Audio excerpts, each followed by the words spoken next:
How's that? No. Does that work? Oh, okay. Okay. Hey, how are you doing? Good, how you doing? Doing good. Come on in, have a seat right over here for me. And is there any problem with Damien setting up back there? Actually, we just talked about it and said no. I guess if everybody's okay with it, to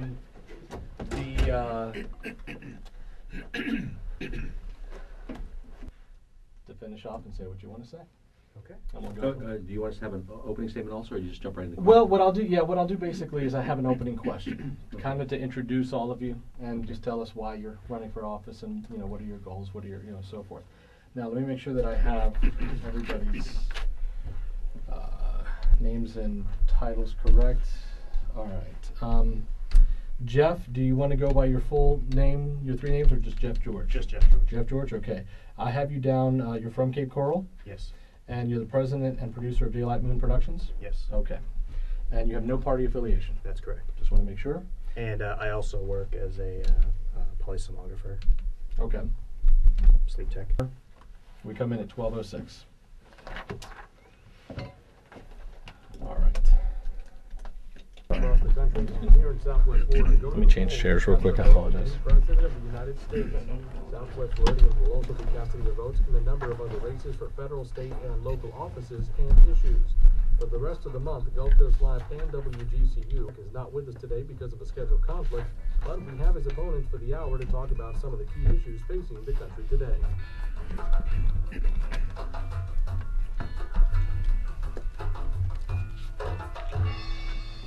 First, this news update.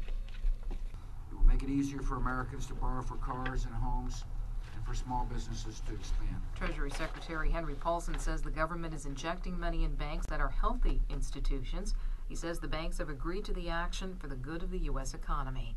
Today, we are taking decisive actions to protect the U.S. economy. We regret having to take these actions. Today's actions are not what we ever wanted to do, but today's actions are what we must do to restore confidence in our financial system. Similar actions yesterday in Europe helped restore confidence among investors trading there.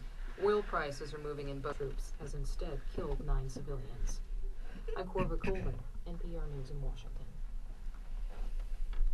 Support for NPR comes from the Ford Foundation, a resource for innovative people and institutions worldwide, on the web at fordfound.org. This is Gulf Coast Live. I'm Luis Hernandez. Well, the economy is limping along. The government is bailing out Wall Street and the banking industry because they think it might stave off disaster. There's still 3 wars going on: Iraq, Afghanistan, the overall war on terror. Illegal immigration still an issue, especially here in the Sunshine State. Health care, as always, remains a much debated topic, and of course, so much more. In 3 weeks, we as voters, as citizens of America, we're going to choose a new president and many new leaders on the federal, state, and local levels. On today's show, we're going to look at the U.S. House District 14 race, the congressional seat currently held by incumbent Republican Connie Mack. Mack has 3 people trying to unseat him, and we've got them all in studio with us today, but we do not have the incumbent. We did try to get him on today's show, but his spokesman, Jeff Cohen, declined because of scheduling issues. We decided to go forward even without the incumbent because we believe a debate should not be canceled simply due to the absence of one of the candidates. Our guests today include Republican State Senator Bert Saunders from Naples. He's running with no party affiliation in this race against Republican Connie Mack. Welcome to the show, Mr. Saunders. Thank you. It's a pleasure to be here. Great to have you back in here. Also joining us is Jeff George from Cape Coral. He is the president and producer of Daylight Moon Productions, a video and documentary company, and he also works as a, and I say this right, how do you say it? Polysomnographer. Thank you very much. That's a mouthful. Welcome to the program, Mr. George. Thank you, Lewis. It's great to be here. Great to have you. And also joining us, the third candidate in the race, with us also from Cape Coral, Robert Neild. He is running as a Democrat. He's a record keeper and tax preparer. Welcome to the show, Mr. Neild. Thank you, Mr. Hernandez. Great to have all of you in here. And of course, we're taking your questions. If you have a question that we can share with all 3 candidates, we'd love to hear from you. You can give us a call at 877-428-8255. That's 877-GCU Talk, or email them live at WGCU.org. All right, now we did go over the rules a little bit. It's not, it's an informal debate, but I'm going to try to keep you guys within a certain amount of time. We do have a lot of questions to get to. And of course, I will rotate the questions as to who will go first. Mr. Saunders, let's start things off. A little introduction. You're running with no party affiliation. Tell us a little bit about why you're doing that and why are you running for this seat? Well, thank you. First of all, I want to thank my constituents for giving me the honor of representing them in the Florida Senate for the last 10 years. It's been a high honor. I've enjoyed it very much, and we've done an awful lot, I think, to clean up the environment and provide health care to our citizens and a lot of other issues that are very important in Florida. First, I am running with no party affiliation. I'm a registered Republican. I will continue to caucus with Republicans and support the Republican leadership team in the United States House of Representatives if I'm elected. But for purposes of getting this into the general election ballot, I chose to run with no party affiliation. I think the driving force behind my decision to run was twofold. First, I found that the incumbent really is not part of our community in the sense of being here, listening to constituents, trying to find out what the issues are, and working in the community. In addition to that, I found that his voting record really is out of touch with the needs of not only Florida, but with the nation on issues such as health care, on issues such as energy independence, a variety of issues. And so I made the decision to jump into this race. And there are a couple things I want to accomplish. First of all, I have worked in a nonpartisan way for many years with my independent friends, my Democratic friends, and my Republican friends to solve problems. Part of the problem that we have in the United States Congress today is that there is absolute gridlock due to the partisan bickering that has made it impossible for our United States House of Representatives and the United States Senate to solve problems such as energy independence, immigration reform, health care reform, fixing our economy, and ending the corporate greed on Wall Street. And so I made the decision to jump into this race, to make the commitment to work with my colleagues, both independents, Republicans, as well as Democrats, to help solve these critical problems facing our nation today. Okay, Mr. Saunders, thank you very much. And again, as I mentioned, I'm not putting you guys on a timer, but I'm trying to keep your answers to 2 minutes if I can so we can get through as much as possible. Mr. Neal, you've run for this seat twice. What's different this time around? Why are you running for this office?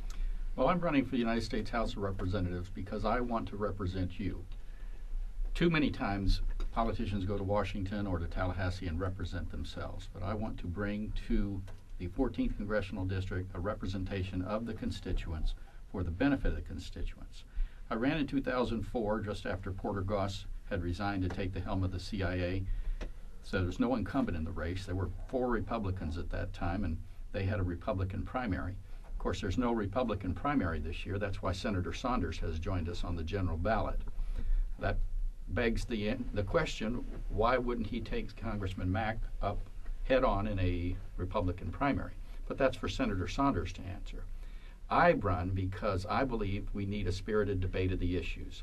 Congressman Mack in 2004 did not debate except one time after the primary in 2004, and in 2006 he did not debate at all. This year he's only been to the News Press Editorial Board endorsement interview. That's the only time I've seen him so far. Perhaps the others have seen him. But I think we need to be represented by someone who is visible to the constituents and someone who has the economic background that I have, doing accounting and tax preparation. I can see where we can raise revenues for our country and reduce expenses and therefore reduce the deficit to the advantage of everyone. And again, as you mentioned, anybody that's tuning in now, we did make the effort to try to get incumbent Connie Mack into the program. Again, scheduling issues did not allow for that. Mr. George, this is the first time you're running for office. Why are you going for this one right off the bat? And tell us a little bit about why you want this position. Well, thank you. I grew up here in Southwest Florida, and with the exception of 5 years that I spent in the U.S. Army, I've lived and worked here all of my life. And there's one thing that I've come to realize is that we are not truly being represented in Washington, D.C. Now, we looked at a variety of different offices that I might have ran for, but what it came down to was the fact that we're trying to address this essential divide between the people and the politicians, and nowhere is that divide bigger. Also, when I look at my life experience, my time in the military, I worked for an international wireless company for 3 years, setting up networks in North America, South America, Africa, and Europe. My personal passions and my experience lend best to national office. Now, with all of that experience, what we're trying to do is fundamentally change the way that not only business is done in Washington, D.C., but the way that electoral politics are conducted. Now, every candidate who's running against an incumbent comes up and says, hey, I'm going to change things. I'm going to excuse me, I'm going to fight corruption, but the question is how do you, the voters, verify that? So what we're doing is something a little bit different. We're trying to offer 100% transparency and accountability, and so everything that I do on the campaign trail, every meeting that we have is videotaped, and we make that video footage available to everybody online at jeffgeorgeforcongress.com and elsewhere. And we're using the new media to make sure that we keep in constant touch with people, because I think that Representative Mack has really set a standard for low accountability that needs to be changed. All right, and of course, as you mentioned, that there's, I guess, one of your gentlemen is in here right now videotaping this. All right, gentlemen, let's start with the most important issue Americans think is the most important issue according to most polls, the economy. The bailout bill passed. The stock market dropped drastically last week, making a little bit of a recovery this week. The national debt forced the removal of the debt clock in New York City because there was not enough numbers. How does your background qualify you to go to Congress to help turn this economy around? Just give me a couple of points on how you would do that. Mr. Neal, let's start with you. Thank you. And I have unique skills that would enable me to help combat the national deficit. I've been preparing income tax, now I will date myself. The first return I prepared was a 1974 return. So I've been doing it a long time, and I'm intimately familiar with the United States tax code. I can see places where we can improve the tax code to the benefit of our revenues without hurting the middle class, the folks that are hurting so much right now, searching for jobs and trying to keep their families fed and clothed, struggling with high prices for energy. What we can do is we can change the law on qualified dividends. Currently, qualified dividends, which the short explanation is domestic dividends paid by domestic corporations, are eligible for preferential tax treatment. All qualified dividends are eligible for preferential tax treatment. What I propose to do is make a maximum of $10,000 in qualified dividends eligible for preferential tax treatment. This will still provide relief to the middle class, who may only have a few $100,000 invested in the market gaining dividends. But for those who are very wealthy and have millions and millions of dollars in the market earning dividends beyond our imagination, they'll be paying regular tax rates. In addition, the other thing we can do is reduce expenses, and to reduce expenses, I propose to end this senseless war in Iraq, bring our soldiers home to protect our own borders, use that money to take care of the things that are so important here in the United States, like health care, education, and energy policies. All right. Mr. George, let me go to you. Again, the same question. What experience do you have that would qualify you to go to Congress to help deal with this economy? What are some of the points for you in trying to get the national debt down? Well, I do have some business experience. I also have some leadership experience. And the bottom line is we all come to the table with different levels of experience. But the job that we're there to do is to represent all of the people of this district.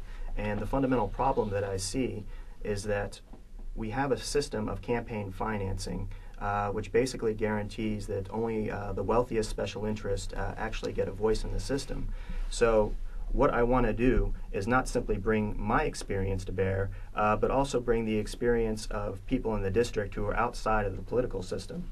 I think when we're talking about the bailout and some of the things that the president just announced this morning to take care of the issues on Wall Street, what we have to recognize is that the real crisis in America with the economy is on Main Street. The problem is that we don't have a middle class that has the same economic opportunities out there that have been there in previous generations. So what we need to do, what the federal government needs to do specifically, is promote higher wages, do a better job of guaranteeing health and pension benefits. We need to offer more substantial ways of creating options to foreclosures. And we also need to create jobs and business opportunities through federal investment in local infrastructure, education, and we need to make sure that there's incentives there for clean, renewable energy development, particularly here in this area for alternatives such as solar power. Now, we can pay for all of this by doing a number of things. We can pay for this by cutting the waste. We can reduce our military commitments overseas in a strategically feasible way. We can repeal the Bush tax cuts, which are primarily benefiting those who are only making over $250,000 a year. But none of these changes are going to come about until we change the way that business is done in D.C. Mr. George, thank you for that. Mr. Saunders, if you get to Congress, how do you turn this economy around? Some points. Well, thank you. First of all, in terms of qualifications, obviously I've been a public official in Southwest Florida for the last 22 years and, of course, the last 10 years in the Florida Senate. I have served for the last 6 years as the Senate appointee to Enterprise Florida, which is the public-private partnership to help diversify and grow Florida's economy.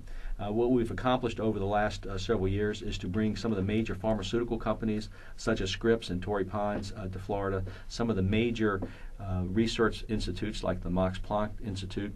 These large research facilities are locating in Florida and over time will generate tens of thousands of high-paying, high-wage jobs. So I've had quite a bit of experience in dealing with diversifying our economy. I served as an officer with A.G. Edwards & Sons, Inc., which at the time was a very well-known, very well-established investment banking firm. They were ultimately absorbed by Wachovia long after I left the firm, but a firm that with great credentials, and I served as an officer with that company. I've served on the board to form a bank here in Collier County many years ago, and then served on that bank board and reviewed each and every loan that was made by that bank. And I currently serve as an advisory board member of a bank in Florida. And so I've had a great deal of experience that way. Also, as a lawyer, I have had a great deal of experience dealing with municipal finance and public finance. So those are the types of credentials that I have to bring to bear on this issue. Now, in terms of how do we solve this problem, first of all, there are a couple things that we need to do that would be easy to do, and they're simply structural. One is we need to provide the president with a line item veto power. That would prevent a lot of the pork barrel spending that has characterized both Democrats and Republicans over the last 10 years. We also have to end this irresponsible earmark process that has resulted in such things as the $300 million bridge to nowhere in Alaska. This has been nothing but a pork barrel opportunity for senators and House members to enrich their friends, to enhance their political careers at the expense of the taxpayer. So if we can end the earmark process, if we can provide a line item veto to the president, those are two big ways that we can start to save an awful lot of money. We do need to simplify the tax code. There are a lot of proposals out there that need to be evaluated. Those are things that are real money savers for this country. All right, I want to jump to the phones real quickly. Again, if you have a question for all three candidates, 877-428-8255. That's 877-GCU Talk, or email those questions live at WGCU.org. This is a question that's kind of following up to what we're talking about, still on the economy. This is coming from David in Cape Coral. David, welcome to the program.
All right, David, thank you very much. Again, that's David from Cape Coral. All right, let's, obviously you had two questions there. First one, how would you have voted on the bailout? And he kind of went into that one, but I'm going to do this. Let me rephrase that.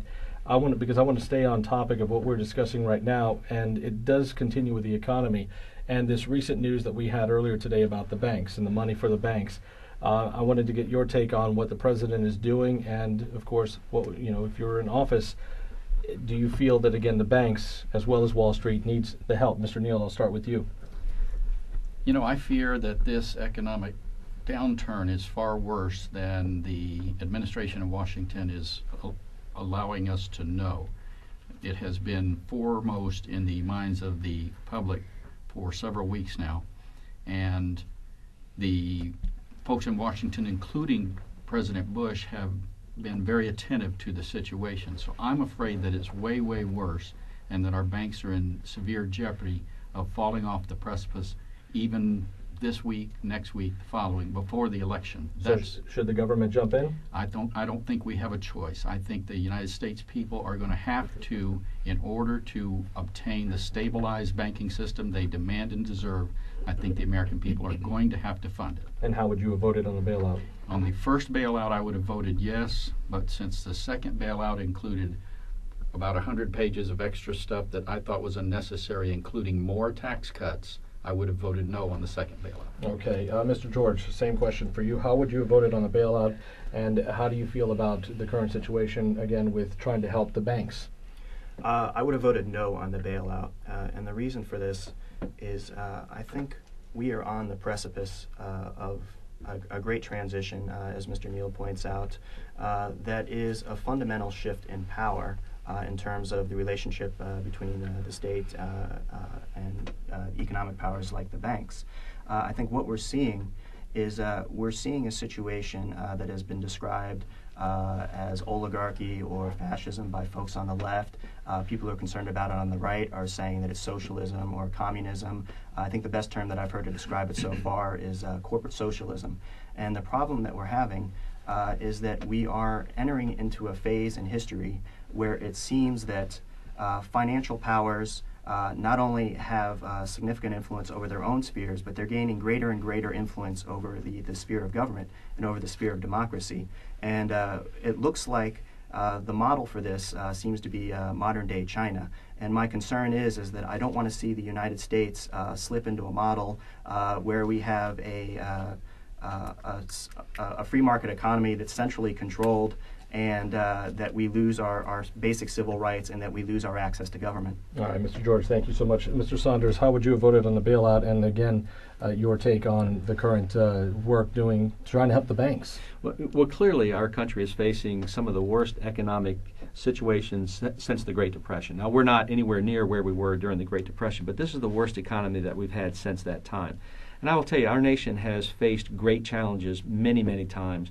We have the most entrepreneurial people in the world. We have the best workforce in the world, and we will work our ways through this. It's important for the federal government to make sure that banks have the liquidity to loan. There are successful businesses that finance their payroll, they finance their acquisition of supplies, and they're not able to get financing because of this tightness in the liquidity markets. It's imperative that the federal government step in and loosen up the credit. I would have voted for the bailout. I consider this to be an investment by the American taxpayers in our own economy. When you start comparing us to China, I'll tell you, I've been to China, and we're definitely nowhere near that. That is just an exaggeration that is designed to scare people. But we have to take affirmative action. The government has to take affirmative action, just as they've done all around the world, to shore up the banking industry so that we can see a resurgence of our economy. And we will see that in a very short time period. Within the next year or two, we'll start to see this economy turning around. All right, and staying again on economy, well, let me raise the issue, a phrase a lot of people don't like hearing, raising taxes. Honestly, how do we get out of this multi-trillion-dollar debt and pay for programs if we're not making any money? Isn't accruing new debt by printing money spending our money anyway? So let's talk about taxes. What do we have to do, again, to get out of the situation that we're in and pay for programs? Mr. Saunders, let me start with you. Well, the first thing we have to do is cut expenses. We cannot raise taxes, especially during these times of a slowing economy. That would just be contrary to common sense. It's been proven time and time again that by lowering taxes, you generate more business activity and you generate more revenue for government. So there will be no new taxes that I would support at all during my tenure in Congress. I think that we have to reduce spending. I mentioned the fact that we have to eliminate earmarks, that where there's tens of billions of dollars are being wasted. We have to provide the president with a line item veto to make sure that we don't have wasteful spending. We have to simplify the tax code. We spend in this country about $100 billion a year just preparing our taxes. The three letters that people are most concerned about aren't KGB, they're IRS. We need to simplify the tax code. We need to make sure that that people are paying their fair share, that they don't have exemptions that simply permit the rich to avoid paying taxes at all. But that doesn't mean raising taxes. That means eliminating loopholes that give really the rich a significant advantage over the rest of us. Those are the types of things that we need to do. We need to cut spending and become more efficient in what we do. All right, Mr. Neal, let me go to you. Raising taxes. I mean, what do we have to do to get out of debt? And, of course, to pay for all these programs that we need and want. We have to raise taxes. I'm the only one at this table that has prepared taxes for 30 years. And I can tell you in my 30-year career, taxes right now are the lowest they have ever been. That is why I propose to change the qualified dividend rules and only allow $10,000 maximum per taxpayer to be eligible for the preferential tax treatment. Now think about it. If corporations were paying a 10% dividend, that means you would have $100,000 invested in the stock market to get a $10,000 dividend. If they were paying 5%, you'd have $200,000. If they were 2%, you'd have $500,000 invested in the stock market. Friends, I'm reporting to you today that folks that have $500,000 invested in the stock market can afford to pay a little bit of extra tax on the dividends that they earn in excess of $10,000. That would make the Bill Gates and the Warren Buffetts of this country contribute more to the revenue stream that we need so desperately to begin to reduce the deficit and increase the quality of life of the American people. All right, and Mr. George, how about you? Your issue on taxes, how do we pay down this debt and pay for programs? Well, I think that Senator Saunders and some of the Republican voters out there would do well to remember the infamous words of the first President Bush, which was, "Read my lips, no new taxes." I think the reality of the economic situation that we're in, with over a $10 trillion debt, with having to bail out the financial sector, which is going to add an unknown amount to that, that we have to raise revenue somewhere, and unfortunately that means that we're going to have to raise taxes. Now, if we're going to raise taxes, we have to look at that act as contributing to an investment in the middle class. And what I mean by this is that the first place that we can go, we can look at for raising taxes are the people in the top 5%, the top 1%, those who start off with an average of about $300,000 a year. The top 1%, we're talking about an average of $2.5 million a year. If we can raise the taxes that have been cut under the Bush taxes on them, that'll be a start. We also, of course, we need to cut revenue, we need to simplify the tax code, and all of these things. But the bottom line is I believe that we need more revenue, and that the government does have a role in contributing to make sure that we have adequate wages, that we have universal health care, and that we have pensions guaranteed for everybody. All right, Mr. Saunders, did you Yeah, want to... let me talk about the national debt for a moment, because that's the big bogeyman here, and I think people need to understand what that really means. We have a national debt that's going to go up to about $11.3 trillion with this bailout, plus or minus. And, you know, that's an awful thing, and no one here likes to talk about the national debt. But just because we have a national debt doesn't necessarily mean that that's a bad thing. The industrialized world has a national debt at this point that's about 50% of their gross domestic product. That's pretty standard around the industrialized world. Our national debt is about 35% of our gross domestic product. Now, I don't like to have debt, but the focus should be on how do we get our deficit down, how do we get our economy rolling, and then we can start to talk about the national debt. But the national debt in and of itself is not creating a problem here. It's something that needs to be worked on, but to focus on that as the big issue of the day really, I think, is misplacing it. The big issue now is getting the deficit down, getting our annual deficit down, getting our economy moving, and that will take care of itself over time. All right, Mr. Neal, do you get an opportunity, 60 seconds, if you'd like to rebut on that? I have debt in my home, and I have debt in my office building. I have a little bit of credit card debt, and yet I struggle every month to make my payments. My share of the national debt right now is $35,000. If I were to have to make an additional payment each month to pay my share of the national debt, I would be in big trouble. Friends, we cannot afford to pay even the interest on the national debt. The interest on the national debt amounts to $500 a month for a family of 4. How far would that go toward providing some relief from the high energy prices or provide daycare or health care for children?